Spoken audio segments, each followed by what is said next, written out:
À Dakar, à Soro Khassab et à Hambourg. Mesdames et messieurs, bonjour et bienvenue à ce journal. Au sommaire de cette actualité, les premières cartes nationales de presse déjà disponibles pour le grand bonheur des journalistes. Par cette démarche, les autorités veulent assainir le secteur et redorer le blason de la corporation. Signature des accords entre la FAO et l'École inter-État des sciences et médecine vétérinaire. Objectif, renforcer le capital humain dans les domaines de l'élevage, des sciences et de la médecine vétérinaire. Et puis, suite de notre focus sur la campagne de sensibilisation contre la COVID-19. Malgré les résultats obtenus, la bataille est loin d'être gagnée. Dans ce journal, vous entendrez Ndiaye Diobaye, Madame Ndiaye, qu'elle est l'EPS du district sanitaire de Mbour. Elle sera l'invitée de ce journal. L'actualité internationale vous sera présentée, la page sportive également. Mesdames et messieurs, bienvenue à toutes et à tous. 96.5 Et c'est un plaisir de vous retrouver en ce vendredi 11 juin 2021 pour la présentation de ce journal. Je vous le dis en titre, les premières cartes nationales de presse ont été livrées. La cérémonie officielle de remise de ces cartes aux journalistes et techniciens des médias a eu lieu au ministère de la Culture et de la Communication. L'événement s'est tenu en présence du ministre Abdoulaye Diop, a signalé que l'instauration d'une carte de la presse est une des réformes majeures du Code de la presse en vue d'assainir le secteur des médias. Nous écoutons à ce propos M. Daoudemine. La carte nationale remplace les cartes maison, mais également cette commission-là valide l'expérience de ceux qui ne sont pas sortis d'école de formation avant de leur délivrer la carte nationale, ce qui n'existait pas. Et partant de cela, c'est vraiment un pas vers l'assainissement de la presse parce qu'on saura qui sont aptes à la pratique journalistique et qui ne le sont pas. Ce qui se posait, c'est qu'au Sénégal, on ne savait pas qui était journaliste. Et pendant longtemps, nous avions un texte qui était là, et c'est ce texte-là qui avait favorisé quand même ce que nous sommes en train de vivre, parce que les frontières de la presse étaient devenues des frontières. Voilà, vous venez d'entendre Daoudemine, le président de la commission des journalistes, composée de 8 membres titulaires et 8 suppléants. Il faut signaler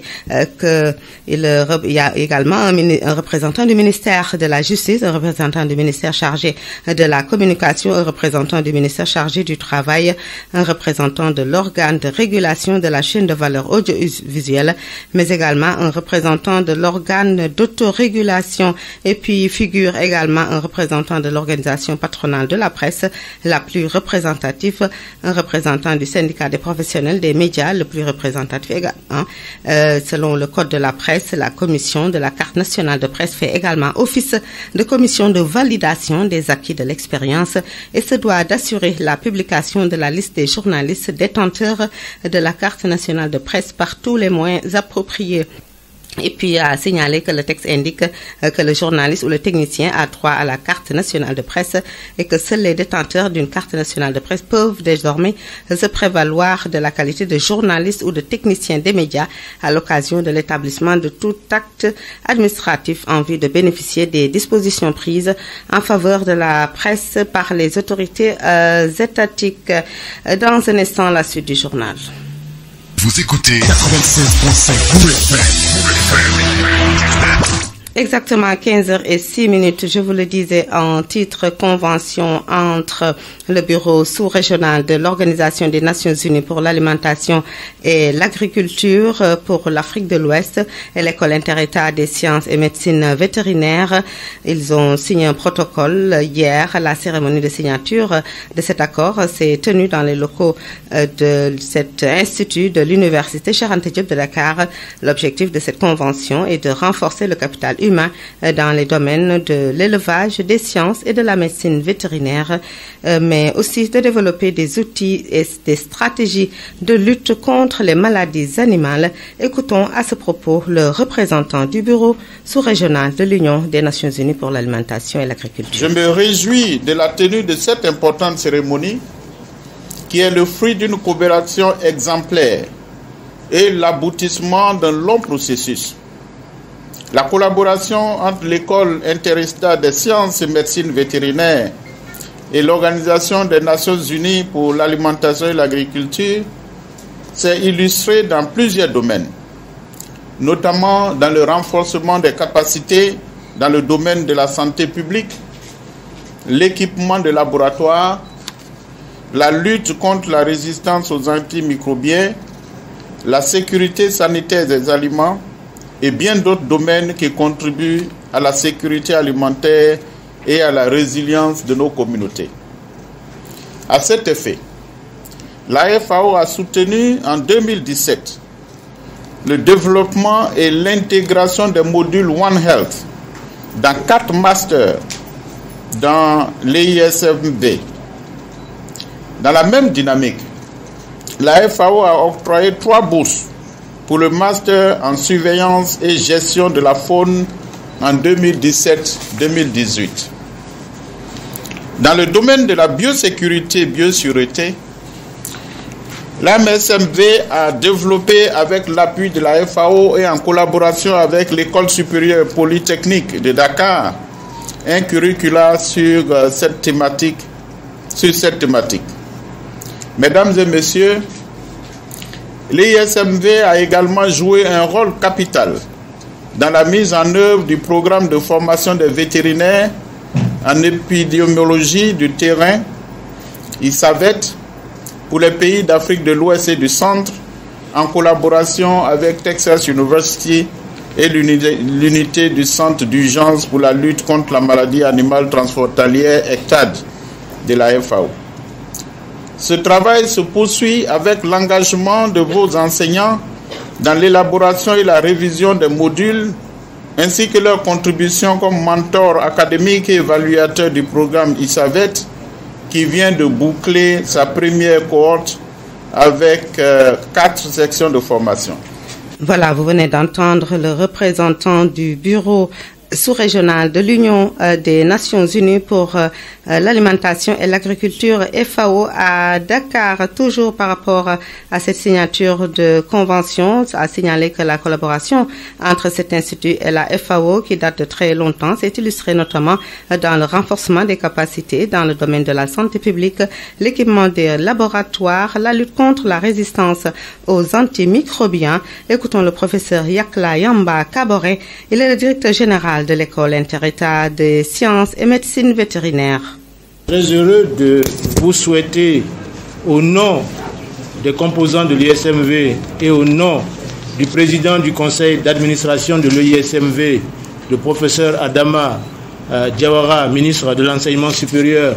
et de la recherche scientifique de la République de Côte d'Ivoire, la chaleureuse bienvenue à nos partenaires de la FAO, à nos partenaires d'autres institutions nationales, régionales et internationales, et à nos honorables invités ici présents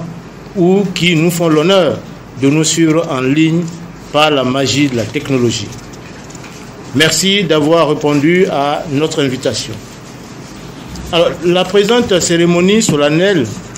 a pour objet essentiellement la signature de la Convention, cadre de coopération entre l'Organisation des Nations Unies pour l'alimentation et l'agriculture, FAO, et l'École inter-État des sciences et de médecine vétérinaire de Dakar, ISMV. Deux institutions qui partagent des objectifs communs concernant la promotion du secteur agricole, notamment le développement durable de l'élevage, la souveraineté alimentaire, la santé publique et la réduction de la pauvreté. Leur désir commun de nouer aujourd'hui un partenariat durable est inspiré de la citation du philosophe Edgar Morin: « Chaque intelligence naît de la coopération collective de milliards de neurones. Chaque intelligence collective naît de la coopération de nombreux individus. » Ensemble, nous avons les ressources nécessaires pour créer un monde basé sur la coopération. C'est pourquoi je souhaite que cette cérémonie soit la plus belle et la plus agréable possible, afin que nous puissions avoir un dossier cadre autour duquel donc nous allons évoluer la FAO et le ISMV. Je vous remercie. 96.5 Bourg FM. votre radio locale et régionale. 15h12, mesdames et messieurs, je rappelle que vous suivez l'actualité de la mi-journée sur Mbour FM TV 96.5 et nous reparlons de la campagne de sensibilisation contre la COVID-19 qui a eu un impact positif, en tout cas sur le comportement des citoyens. C'est l'avis de l'EPS du département de Mbour, Madame Ndiaye Diobaye. Elle est au micro de Mohamed Nourdiami. Bien sûr, depuis le début, en décembre 2019, lorsqu'on a entendu le premier cas qui est apparu en Chine, vraiment, le district de Mbour était sur les dispositions de lutter contre cette maladie. On a eu à élaborer vraiment un plan de communication qui nous a aidé vraiment d'arriver là où nous sommes. Il y a vraiment une tendance baissière. Le nombre de cas a vraiment diminué parce qu'à un certain moment, vraiment, on était vraiment à une hauteur de la pyramide, vraiment, où on entendait tout le temps, tous les jours, dans les communiqués du ministère, que le district de Mbour enregistrait des cas. Et en ce moment, vraiment, cette tendance est vraiment baissière. Et on s'en félicite vraiment et on sait que c'est grâce au plan de communication qu'on a eu à élaborer, avec l'appui de tous les secteurs, notamment le secteur de la presse. Il y a vraiment tous les secteurs, on peut dire. Il y a des émissions radiophoniques qu'on a eu à animer. Il y a des spots aussi qu'on a eu à diffuser au niveau du département, au niveau du district sanitaire de Mbour, et qui a couvert vraiment toute la zone de responsabilité du district. Donc il y a aussi les acteurs communautaires, les religieux, il y a vraiment tous les secteurs qui ont eu à participer à cette lutte. Donc cette tendance, vraiment, on s'en félicite, mais on remercie aussi tous les secteurs qui ont eu à nous appuyer dans cette lutte. Oui, bien sûr qu'on avait vraiment une force très considérable parce qu'on avait l'appui de tout le monde. Il y avait tous les secteurs, il y avait les acteurs communautaires, les prestataires aussi, on ne peut pas les oublier, dans les zones de responsabilité, vraiment, à chaque niveau.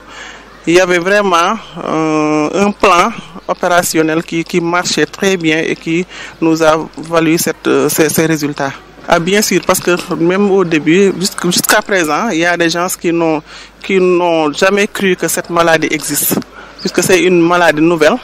Vraiment, certaines n'ont pas cru que c'est une maladie qui existe réellement, et ça, c'était une faiblesse. Et ces gens aussi ne respectaient pas les mesures barrières, ne respectaient pas vraiment les consignes que le ministère de la Santé communiquait, et ne respectaient pas aussi les consignes qu'on leur donnait dans les quartiers ou bien dans les lieux de travail. Donc, vraiment, ça, c'était vraiment une faiblesse. Mais quand même, on a eu à tout faire vraiment jusqu'à arriver à ce stade. Pour arriver à ce stade, c'est-à-dire réduire la recrudescence de la COVID-19 dans le département de Mbour, vous venez d'entendre Madame Ndiaye Diobaye, qui est l'EPS du district sanitaire de Mbour. Elle sera d'ailleurs en fin d'édition l'invitée de ce journal. Du côté du service d'hygiène de Mbour, l'on a beaucoup travaillé à la sensibilisation. Nous écoutons à ce propos adjudant Oumar Diaw, il est au micro de Mohamed Jamil. Nous avons eu à développer un certain nombre de thèmes allant des mesures de prévention individuelle comme collective, surtout en mettant l'accent sur le port de masque, le lavage systématique des mains, et tout dernièrement on avait lancé un concept qu'on appelait la PCI Wash, qui consistait à aller dans les domiciles, discuter avec les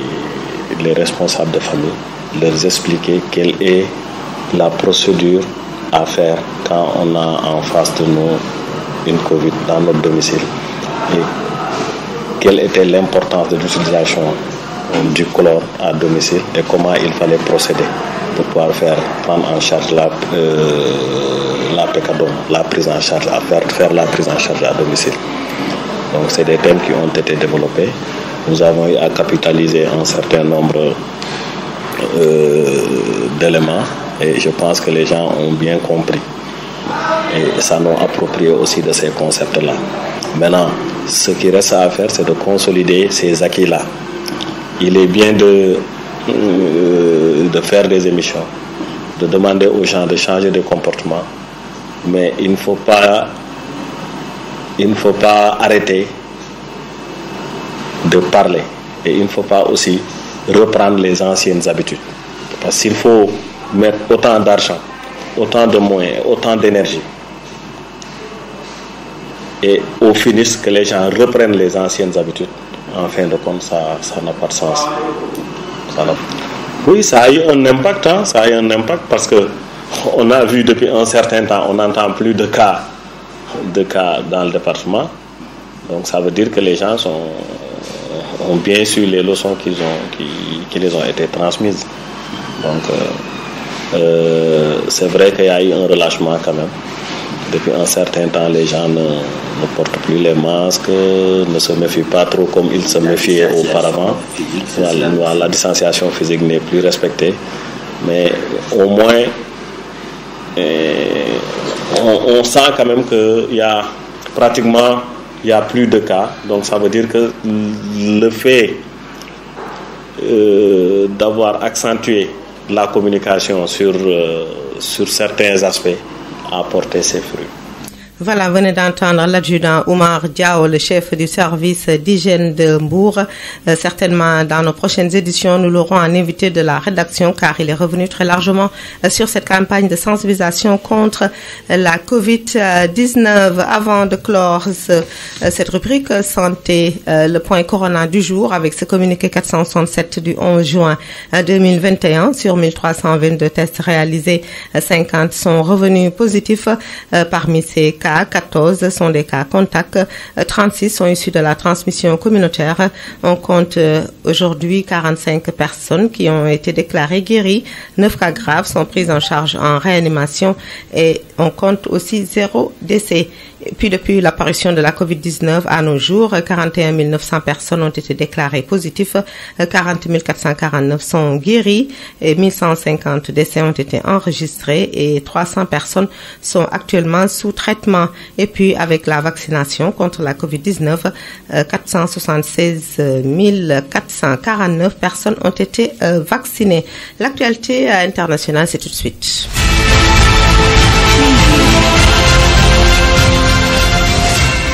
Et nous démarrons l'actualité internationale par le Mali avec Emmanuel Macron qui annonce la fin de l'opération Barkhane au Sahel. C'est un tournant majeur qui se prépare dans la lutte contre le djihadisme dans le Sahel. Le président français a une amorce de réduction de l'opération, a annoncé, autant pour moi, une amorce de réduction de l'opération militaire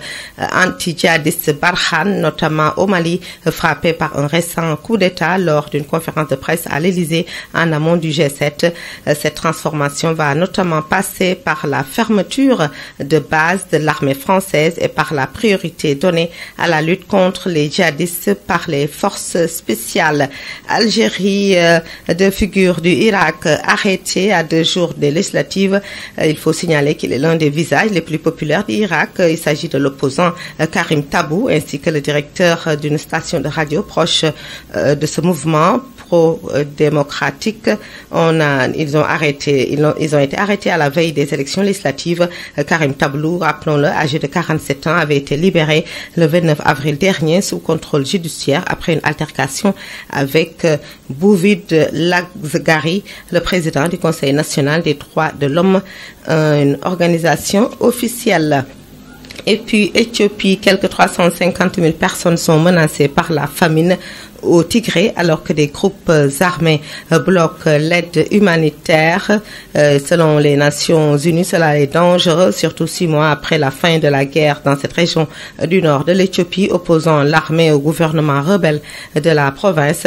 Plus de 90 personnes, de plus de 5 millions de personnes vivant au Tigré ont besoin d'une aide alimentaire d'urgence. Selon les Nations Unies, il a lancé un appel urgent pour obtenir plus de 200 millions de dollars afin d'intensifier sa réponse. Et nous terminons par l'Afrique du Sud qui est techniquement entrée dans une troisième vague de Covid-19 avec plus de 9000 nouvelles contaminations recensées au cours des dernières 24 heures selon l'Institut national sud-africain des maladies transmissibles, avec un nombre moyen élevé de nouvelles contaminations sur les 7 derniers jours. C'est tout pour l'actualité internationale. Dans un instant, le sport.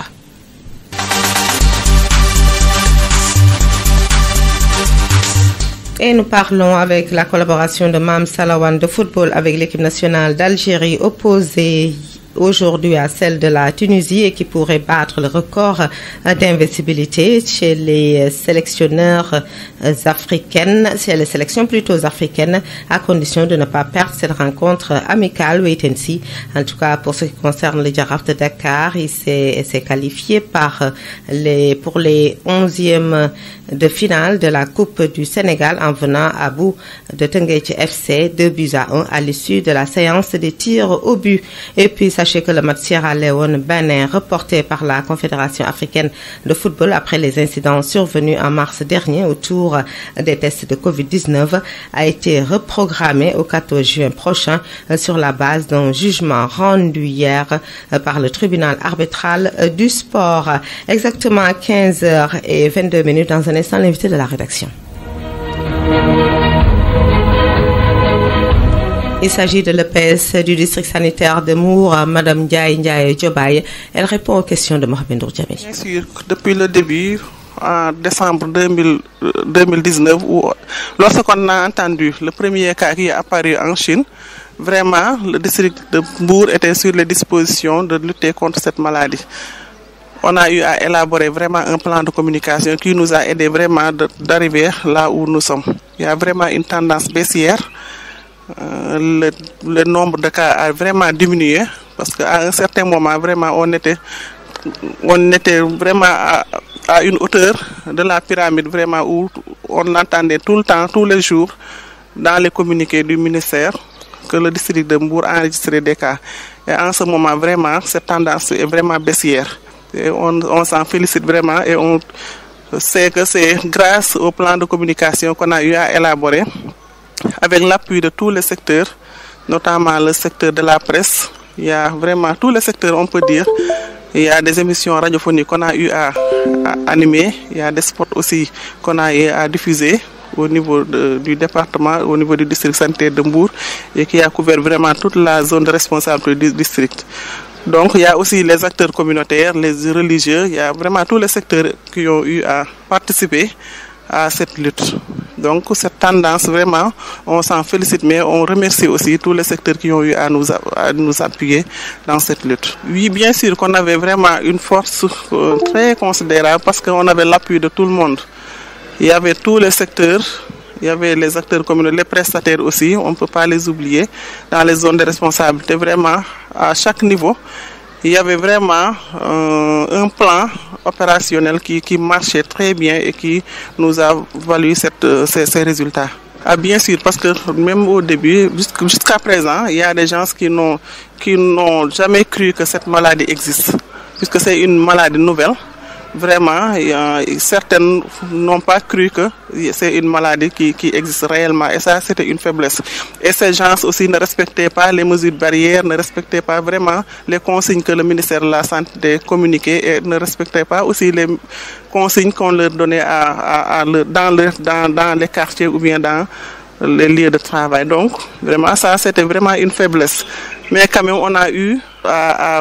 tout faire vraiment jusqu'à arriver à ce stade. Voilà, quel a été aussi l'impact de ces émissions qu'on a fait à travers la radio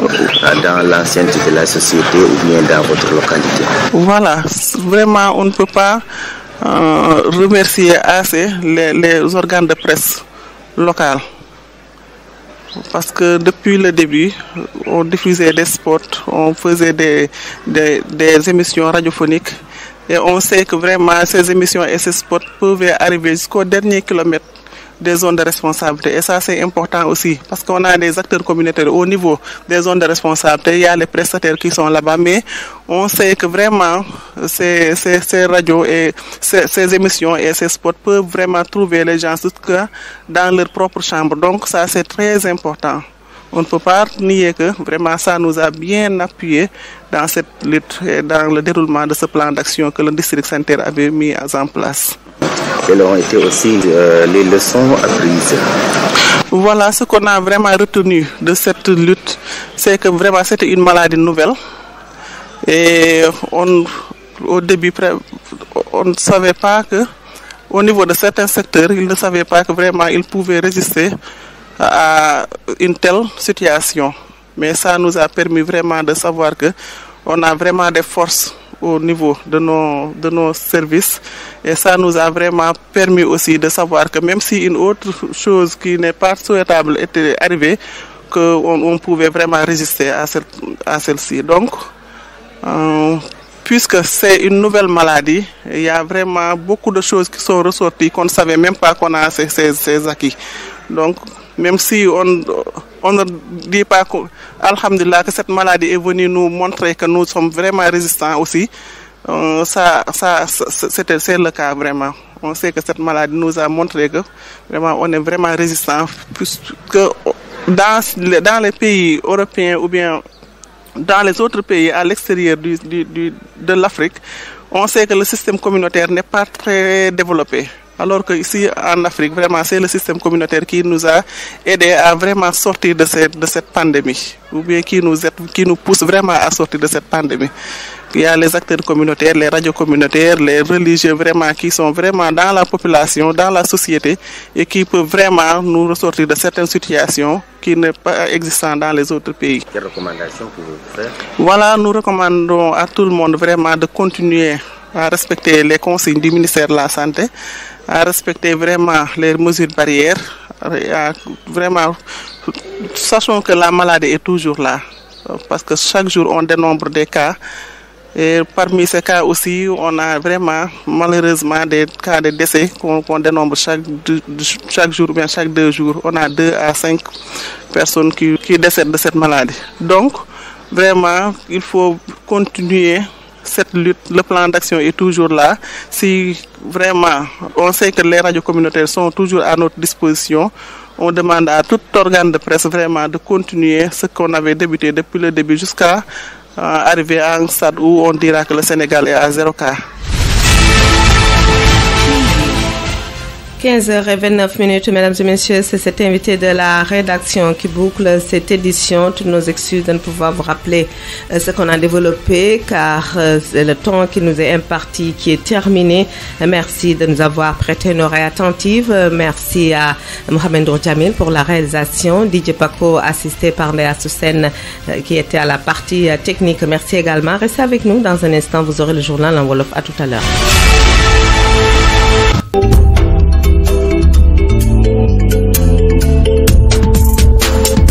ajjuma fukki fan ak benn ci weeru juin 2021 mbokk asalaamaaleykum. bismillah ci xibaar yi suñu leen nuyoo ba noppi li ci gën a fës bokk na ci carte nationale yi nga xam ne taskatu xibaar yi dañ ko war di yor. ñu tàmbali nag séddale bi liñ ci na moom mooy fexe ba gën a yeesalaat li nga xam ne mooy liggéeyum taskatu xibaar gën koo baaxalaat ndax ku jóg ne taskatu xibaar nga loolu nag dina dakk ginnaaw carte yi nga xamante ni moom lañ fas yéene teg ci table ji ku ko yorul duñ la jàpp ne taskatu xibaar nga daanu àddu itam ci lëkkaloo bi nga xam ne moo dox diggante kuréel gi saytu wàllu lekk ak wàllu mbay nekk ca mbootaayu xeet gi di FAO ak kuréel gi itam nga xam ne dafay jàngale lépp loo xam ne dafa jëm ci sàmm birum science ak li nga xam ne itam mooy fajum jur dañ ci dégg li nga xamante ni moom mooy ay kàddu yuñ ci yëkkati ginnaaw bi nga xamante ni dañ doon lëkkaloo ngir xool naka la ñuy gën a yéwénal seen ab liggéey gën a jëriñ jur yi daan waadu itam ci li nga xam ne moo soxal tolluwaay mbas mi waaye itam mbas mi jamono yi nga xamante ni ñu ngi ñaax askan wi ngir ñu moytu bu baax a baax njaw des naw xambin ndax am na ñoo xamante ni dafa mel ni dañoo jàpp ne Sénégal amatul mbas ba tax na kenn takkatul masque kenn raxasootul saafonte bi moom mel ni tuleeg male daan ci déglu ki nga xam ne mooy sunu gan sax muy madame Ndiaye Jobaay mi nga xamante ne nii mooy yore lépp loo xam ne dafa ci wàllu éducation ci wàllu wér-gu-yaram fële ci district sanitaire bu Mbour xibaaru tàggat yaram ak bitim réew la ñuy ndar keppe asalaamaaleykum. yéen a ngi ci Mbour FM 96.5. ñu leen di sant di leen gërëm ci kóolute ngeen am ci Mbour FM TV di fi dégloo xibaar yi ñu ngi leen ko doon junj ci bopp bi naka altine bi ñu génn la ñu joxe carte nationale de presse yi njëkk jox ko ay taskatu xibaar ñu ngi ko amale woon nag ca ministère bi nga xam ne moo yore wàllu aada ak wàllum xibaar teewaayu ministre Abdoulaye Diop ñu ne carte yooyu nag dafay tontu rek ci loo xam ne ni taskatu xibaar yi bëggoon nañ ko lool muy gën a yeesalaat li nga xam te moom mooy liggéey bi ndax léegi ku jóg ne taskatu xibaar nga wala ku jóg ne journaliste nga moo xam animateur bu yàgg wala caméraman bu yàgg wala koo xam ne nii sax da daan liggéey rek ci ab rajo daal di jóg ne journaliste loolu nag la ñu bëgg a dakkal ndax léegi boo bëggee doon taskatu xibaar wala nga am ci carte boobule faaw nga jaar ci si ab école ñu tàggat la ñu am ab diplôme ñu daal di wax ne yow taskatu xibaar nga wala bu dee loolu mënoo koo am nga yàgg liggéey ci ab rajo wala ab télé waaye di fa def liggéeyub taskatu xibaar waaye waxuñu animation ndax du benn animateur ak taskatu xibaar du ñu benn kon nag loolu lépp daal dinañ ko setal ba mu set loolu nag am na kuréel gu ñu taxawal ngir mu mën a saytu lu mel noonu le kii di Daouda Mine moo ko jiite di liggéey fële nga xamante moom mooy ca groupe Futur Média dina am nag ñu toftal ci moom ñoo xam ne dañuy bokk ci ministère bi yore wàllu yoon ministère bi yore wàllu jokko bi ministère bi nga xam ne moo yore wàllu liggéey ak itam taskatu xibaar yi nga xamante ne nii yàgg nañ ci liggéey bi te ràññee nañu seen ab li nga xam mooy pas-pas bokk nañ ci itam syndicat bi ëmb taskatu xibaar yi danañ bokk itam ci kuréel googule ak ñi nga xam ne itam dañuy def li nga xam ne mooy presse en ligne ñu jàpp ne nag liggéey boobu nekk na lu am solo te itam kenn ku ci nekk fi mu ne yaay dugalal sa demande bopp am sa carte de presse te carte boobu boo koy dugal di nga ci boole sa kayitu juddu waaye itam kayit guy wane ne yow mii njàng nga njàngum journalisme wala nekkoon nga fenn foo xam ne daan nga fa liggéey journalisme rax ci dolli itam da nga indi casier judiciaire boo xam ne 3 weer lay am muy wane ne mosoo am jafe-jafe ak yoon dinañ ci boole itam ay kayit guy wane ne yow mii kat engagé nga ba lépp loo xamante ni rek am na lu yees ci sa situation di nga ko béral commission bi ñu wax ne nag 3 at la carte boobu di am buñ la ko joxee 3 at yu ne da nga ko war a yeesalaat te boo ko yeesal di nga déposé 3 weer gannaaw balaa loolu muy lu am solo loo xamante ni taskatu xibaar yu bëri ñu ngi koy rafetlu ndax dafa bëri ay pëccaxoo ci li nga xam ne mooy liggéey bi ndax bëri na ñoo xam ne nii dañ daan animé rek xëy ne ay taskatu xibaar loolu nag ñii nga xam ne nii ñoom ñooy kàngam yi yëngatu ci mbirum tasu xibaar nee nañu dina ko dakkal la nes ki si ñëw ak yéen ci li des ci xibaar yi. yéen a ngi ci Mbour FM 96.5. dañuy àddu ci leneen loo xam ne junjoon nañ ko muy lëkkaloo bi nga xam ne dafa dox diggante FAO muy kuréel gu nekk ci mbootaayu xees gi ab banqaas la boo xam ne dafay liggéey ci wàllu mbay xeex lépp loo xam ne dafa soxal wàllum xiif donc day liggéey itam ci wàllum lekk muy FAO lëkkaloo nag ak école bi nga xam ne da jàngale lépp loo xam ne dafa soxal fajum jur jëm ci wàllu càmm ak itam lépp loo xam ne dafa soxal dundu jur gi loolu nag lu am solo ñu doon nag xaatim ab kayit boo xam ne nii dafay tax daal ñu gën a yokk xam-xamu xale yi waaye itam gën leen a yokk seen ab taxawaay ngir ñu fexe ba jur yi mën di dund ba mën di jëriñ askan wi ndax jur yi pour askan wi la dañ ci déglu rek Yama Yakla ay kàddoom nag kii di Mohamed Ndour Jamil moo ko tekki. Je me réjouis de la tenue de cette importante cérémonie. maa ngi rafetlu li nga xam ne moom moo ñu dajale tey muy lëngo bu yàgg di firndeel li nga xam ne moom la jur tey lëngo bi nga xam ne am na diggante EISMB ak FAO dafa dugg ci fànn yu bëri ci yokku xam-xam wér-gu-yaramu askan wi yokk jumtuwaayu laboratoire yi xeex bu ñuy xeex doomu jàngoro yi kaaraange wér-gu-yaram ak lekk yi ak yeneen i fànn lépp nag jëm ci kaaraange li ñuy lekk ak dooleel wér-gu-yaramu askan wi si noonu FAO ci atum 2017 dugal na ci ñeenti master moo di lu wan xel fa jëm nag ci wàllum développement ak intégration ci biir EISMV si noonu itam mayewaat na ñetti burus ci master boo xam ne wàllum surveillance la ak gestion maanaam toppatoo ak saytu wàllum jur yi 2017 ak 2018 la woon ci fànn bi ñuy woowee biosécurité biosûreté ci njàppandalu FAO EISMV liggéey na liggéey bu am solo jëm ci fànn boobu ànd jekk école supérieure polytechnique bu Dakar mbokk yi EISMV liggéey na liggéey bu am solo jëm ci wàllum tàggat vétérinaire yi muy ñi nga xam ne ñooy faj jur yi ci feebar yi nga xam ne mën nañoo jàpp jur yi ci dëkk yi nga xam ne ñu ngi fii ci Afrique sowu jant ak diggi Afrique ci lëngoo ak université bu Texas ak bànqaas bi nga xam ne moo bokk ci FAO tey saytu feebar yi nga xam ne mën na am ci jur yi ci diggante réew yi. Lutte contre la maladie animale transfrontalière ECTAD de la FAO. mu nekkoon ay kàddu yi ki nga xam ne moom moo jiite école boobu nga xamante ni fa la ñuy tàggate kon ñi nga xam ne ñooy faj ñi nga xam ne ñoom ñooy jur yi doon lëkkaloo ak bànqaas mbootaay xeet googu nga xam ne li ko tax a jóg mooy fexe ba xiif du am ci àddina si benn waxtu moo jot ba teg fanweeri simili ak juróom-benn. yéen a ngi ci Mbour FM 96.5. dañuy àddu ci li nga xam ne mooy tolluwaayu mbas mi tey jii ci fukki fan ak benn ci weeru juin atum 2021 ci junni ak ñetti téeméer ak ñaar fukk ak ñaar yoo xam ne xool nañ seen wér-gu-yaram juróom fukki yi ñoo am mbas mi fukki ak ñeent dañoo jaxasoo woon ak ñoom fanweer yi ak juróom-benn xamuñu fan lañ ko jëlee am na ci ñeent fukk ak juróom yoo xam ne wér nañu am na nag juróom-ñeent yoo xam ne ñoo nga Sowetaas amul kenn koo xam ne ñàkk na bakkanam ci mbas mi ñuy ñaan mu wéy nee nañu ba mbas mi tàbbi si réew mi ak léegi ñeent fukki junni ak benn yu toftal juróom-ñeenti téeméer ñoo ko am ñeent fukki junni yu toftal ñeenti téeméer ak ñeent fukk ak juróom-ñeent ñoom wér nañu am na ci junni ak téeméer ak juróom fukk yoo xam ne faatu nañ ci mbas mi am na nag ñetti téeméer yoo xam ne fi mu nekk ni ñu ngi leen di fàcc nee nañ itam bañ tàmbalee ñàkk yi ak léegi ñeenti téeméeri junni ak juróom-ñaar fukk ak juróom-benn yu toftal ñeenti téeméer ak ñeent fukk ak juróom-ñeent jot nañ leen a ñàkk fii ci réew Sénégal ñu jàpp ne sax résultat yooyu nga xam ne am nañ ko muy résultat yu baax bokk na ci li ko indi ñaax bi nga xam ne ñu ngi ñaax askan wi ngir ñu topp digle kër docteur yi ànd ci ak rajo yi indi na résultat yu baax yooyu le loolu nag ki ko biiral mooy Ndiaye Jobaay jiite di EPS district sanitaire bu Mbour madame Ndiaye ñu teewlu ay kàddoom. très bien activités yi bari na def nañ ay émissions rajo yu bari sax diffuser nañ spot yu bari aussi liggéey nañ ci ak religieux yi imam yi jàngalekatu daara yi vraiment liggéey nañ ci ak képp koo xam ne yor na kàddu ci dëkk bi rek secteur yëpp aussi dañoo liggéey ak ñoom secteur de la pêche dem nañ ànd ak ñoom liggéey bi tourisme ànd ak ñoom vraiment secteur yëpp daal yëpp koo xam ne yaa ngi yëngu ci dara rek vraiment da nga cee jàpp moo tax plan d'action boobu daal vraiment ñun ñoo ko élaboré mais dañ ko bokk ak askan bi yëpp déroulé ko. engagement communautaire bi loolu mooy suñu doole parce que biñ defee plan d'action boobu aussi bu ku ne bàyyi woon sa loxo rek tamit duñ ci génn mais dañoo amoon engagement communautaire maanaam ku nekk soo ko déggee da nga naan lii sama xeex la. loolu moo tax vraiment ñu amoon doole te bien avant sax ñuy am benn partenaire bu ñu jàppale vraiment ñëpp dañ ñoo jox seen loxo ba pare ndax déroulé nañ ay émissions yoo xam ne vraiment kenn laaj ñu dara te yooyu loolu seede ngeen ci diffuser nañ ay sport te kenn laaj ñu dara loolu vraiment seede ngeen ci bu baax a baax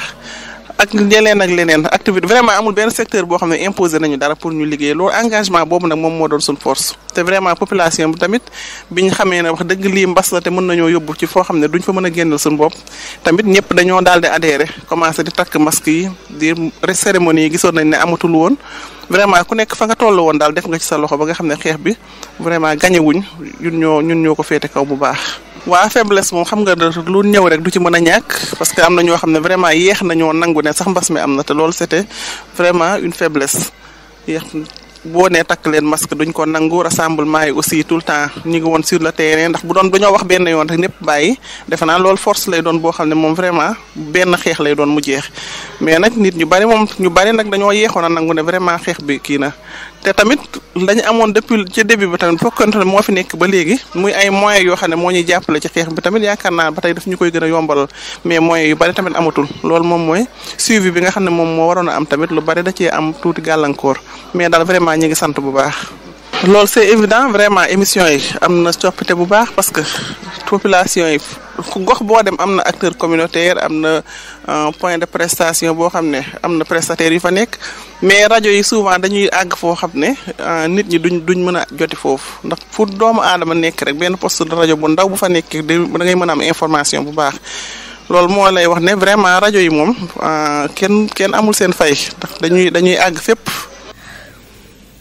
mu nekkoon ki nga xamante moom mooy madame Ndiaye Jobaay de EPS district sanitaire bu Mbour moom lañ fas yéene dal ci njeextalu xibaar yi mooy doon sunu ganu kër ñu wax ne xeex bi nag ñëpp dañ cee dugaloon seen loxo képp koo xam ne yaa ngi yëngatu fii ci diwaanu Mouride dugal nga ci bokk na ci waa service d'hygiène ñi nga xam ne ñoo yor set ak setal bi liggéey buñ ci def bu am solo dañ ciy déglu adjudant Omar Diaw. njëriñ li tey lañ ciy joog a jot parce que gis nañ ni taux yi wàññeeku na. feebar bi wàññeeku na li ko waral mooy nit ñi depuis ci départ bi dañ doon waxtaan ci lu bëri ci wàllum set surtout ci wàllum mesure barrière yi maanaam nañ nit ñi di raxasu ak ndox ak saabu di sol masque respecter distanciation physique bi moytu tàncaloo bi ak dajaloo bi gis nañ ni biñ ko tàmbalee di wax ak léegi yëf yi vraiment wàññeeku na te nit ñi comprendre nañu. c'est vrai que fan yi gis nañu ni yëf yi doon demeetul noonu am na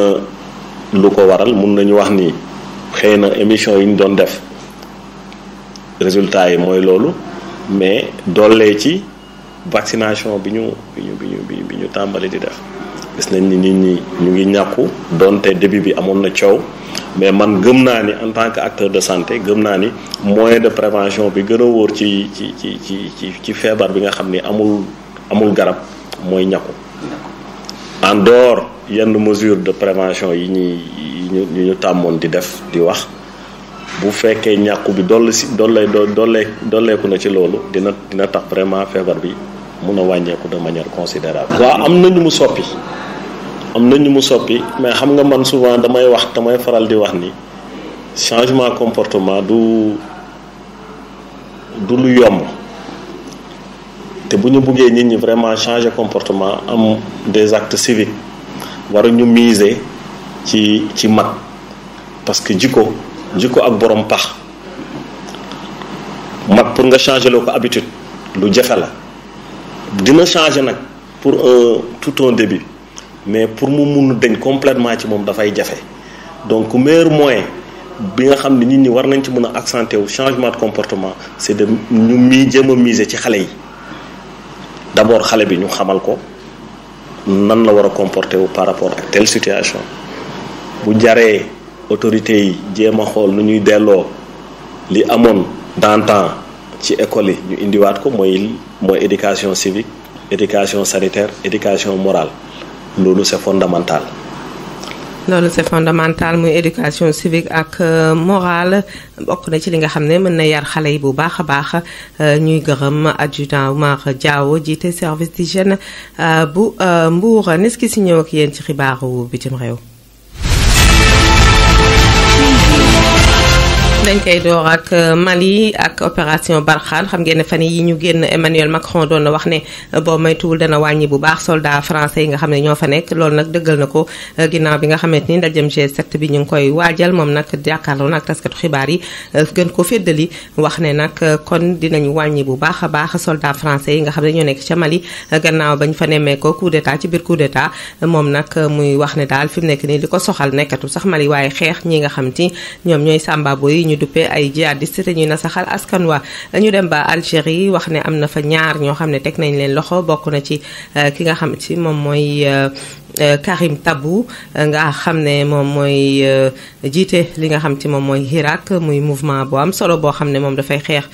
lépp loo xam ne dafa jëm ci mbirum ñàkk doon démocratie dafa bëgg démocratie ci réew ma ak benn directeur station rajo ñoom ñaar lañ teg loxo gannaaw ba ñuy waajal seen élection député yi seen jegeñaale nag ñoo ko xamle ñu fàttali ne Karim Tabou moom le amoon na ñeent fukki at ak juróom-ñaar te fan yi ñu génn rek lañ ko bàyyi ñaar fukki fan ak juróom-ñeent ci weeru avril gannaaw bañ ko tëjee kaso moom mi ngi ci contrôle judiciaire ndax dafa doon seq ñagas-ñagas digganteem ak Bourit Lagzari nga xam ne moo jiite kuréel nga xam ne moo fay saytu ak yelleefi doomu aadama ñu dem ba Éthiopie foofa moom xiif moo leen di yoot loolu nag duñu ne bu leen Éthiopie ndax Éthiopie moom daanaka ci xiif la dëkk bari na ay nit yoo xam ne ay jamono daan nañ fa faatu ndax xiif ñu daan tooñ sax Sénégal naan boo jeexee wala nga tuuti ñu naan kii Éthiopie la dëkk xanaa lay loolu nag moo leen di yootaat ndax nee nañ am na ñetti téeméeri junni ak juróom fukk yoo xamante ne nii boo moytuwul daal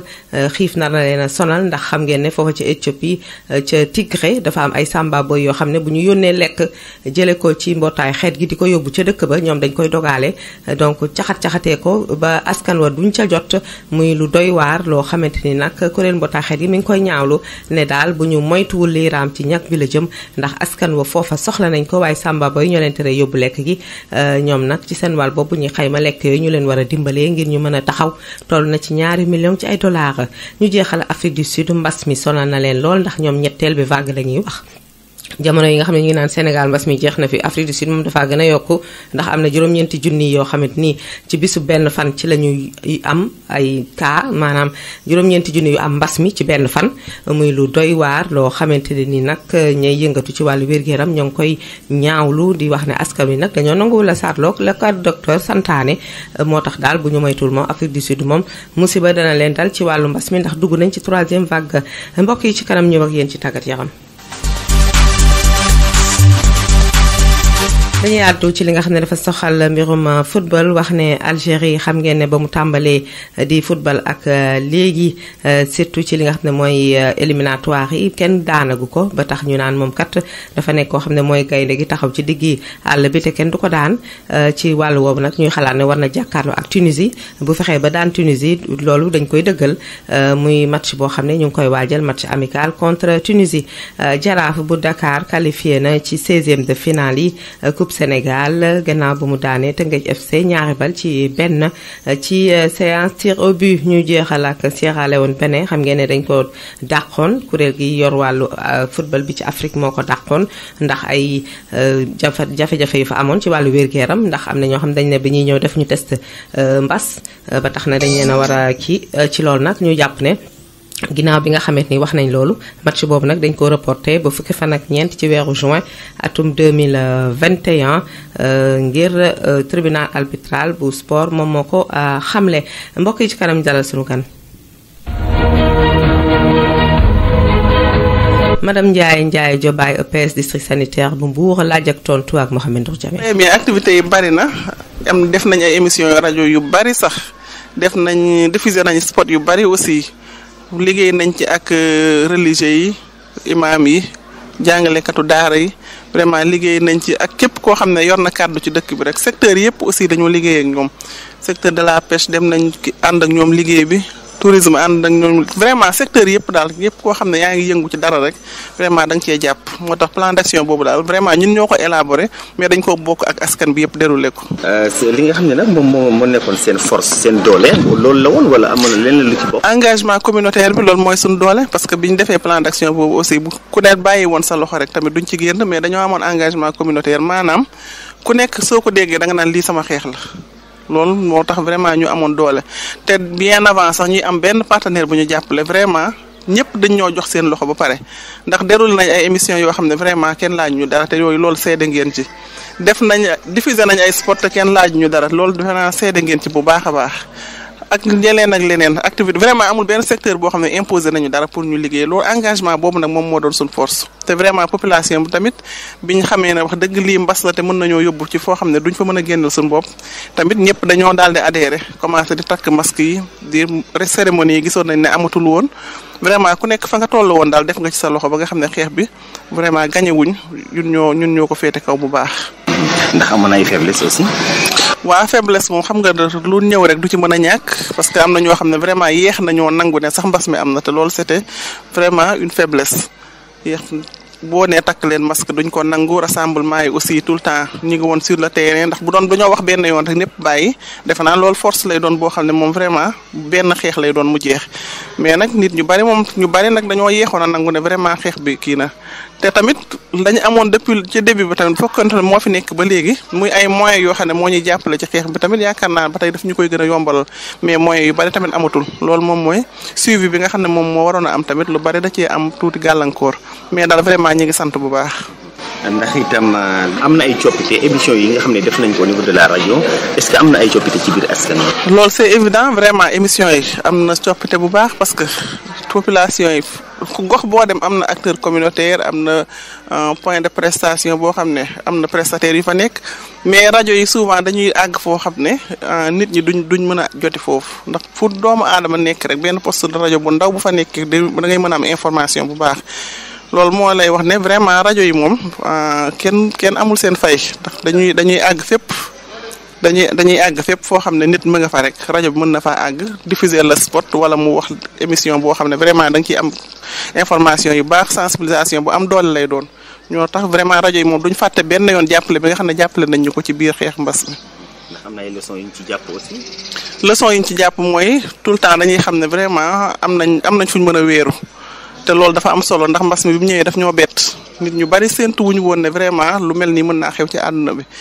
te bi mu ñëwee tamit ci saasi rek nit ñi ku nekk da ngaa jóg jël say matuwaay xeex bi ñu xeex ko rapidement loolu leçon apprise la ndax lu bari feeñ na secteur yu bari gis nañ lan mooy seen force lan mooy seen faiblesse te loolu mbas bi moo tax ñu xam ko te loolu vraiment jàngat la boo xam ne am na yeneen taxawaay yoo xam ne judd na te bu mbas bi amul woon vraiment xam naa du mën a am nit ñi ku ne xam nga fi ne vraiment fan la sa doole toll ak fan la dara mën a bette nga mën a réagir te loolu lu am solo la loolu jàngat la boo xam ne jàpp nañ ko ci. lan mooy doon digle yi. digle yi yooyu joxe nag mooy ñu continuer rek xeex te xam ne mi ngi fi ba léegi mbas mi jógeegu fi chaque jour ñu ngi dégg ay cas